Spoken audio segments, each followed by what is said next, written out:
ကိုရဲ့ internet line ဆွဲအားကောင်းလားမကောင်းလားဆိုတာကိုဘယ်နေရာမှာတော့ဖွင့်ရမှာလဲဆိုတာကိုကျွန်တော်ဒီနေ့တင်ဆက်ပေးတော့မှာဖြစ်ပါတယ်နော်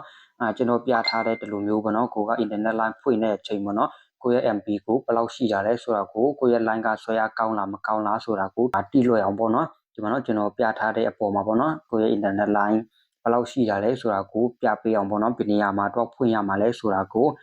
အရင်ဦးဆုံးဒီ setting တဲ့ကိုဝင်ရမှာဖြစ်ပါတယ်နော်setting တဲ့ကိုဝင်လိုက်ပေါ့နော်ဝင်ပြီးတော့လို့ရှိရင်ခဏလေးနော်ဒီနေရာလေးပေါ့နော်ဒီဟာကိုတစ်ချက်နှိပ်လိုက်ပါ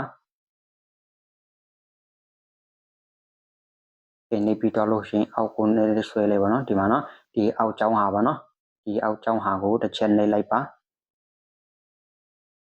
ဒီနေပြီးတော့လို့ရှိရင်ဒီစာသားပေါ့နော်ဒီမှာနော်ကျွန်တော်အခုကကျွန်တော်ဖွင့်ထားတာပေါ့နော်ဒီမှာနော်ကျွန်တော်ရဲ့ MB ပေါ့နော်ဒီဟာကိုပြန်ပေးလို့ရှိရင်ဒီ MP ကိုမရှိတော့ဘူးเนาะကိုရဲ့ line ကဆွဲအားကောင်းလားမကောင်းလားဆိုတာကိုမသိတော့ဘူးเนาะဒီဟာကိုဖွင့်ချင်တယ်ဆိုရင်ဒီနေရာလေးမှာပဲတစ်ချက်နှိပ်လိုက်ပေါ့เนาะနေပြီးတော့လို့ရှိရင်ဒီအပေါ်မှာပြထားတာเนาะကိုရဲ့ MP ကို line ဆွဲအားကောင်းလားမကောင်းလားဆိုတာကိုတူဟာတူပေါ်လာတာဖြစ်ပါရဲ့เนาะ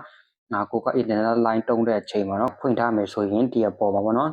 ဒီဟာဖွင့်ထားမယ်ဆိုရင်ကိုရဲ့ MP ကိုပြပေးမှာဖြစ်ပါရဲ့เนาะကိုရဲ့ MP ကို line ဆွဲအားကောင်းလားမကောင်းလားဆိုတာကိုတူပြပေးတာပေါ့နော်ကိုရဲ့ internet line ကဘယ်လောက်ကောင်းတယ်လဲဆိုတာပေါ့နော်ဒီလိုမျိုးပဲနော်မိတ်ဆွေများဒီကျွန်တော် channel ကိုကြိုက်နေတတ်တယ်ဆိုရင်